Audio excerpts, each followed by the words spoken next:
Alright, so this is my most recent score.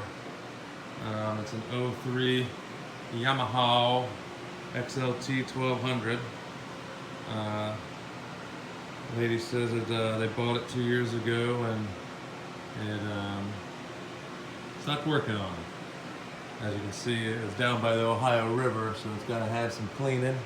Got a little dock rash periodically, nothing that little sanding and some marine text would be able to fix, get some new floor things, and engine looks like it hasn't been messed with. Looks all, at least it doesn't have the D plate conversion, it doesn't look like, and no wave eater kit. Unfortunately, the engine was submerged, and hence the water, so I pulled the plugs and it's like Old Faithful out of there. And it definitely wasn't cleaned well. So, but it does turn over and seems to have good compression on the cylinders, so I want to yank this thing out and see what we got. Luckily I got a whole other engine for it, so whatever, but stay tuned.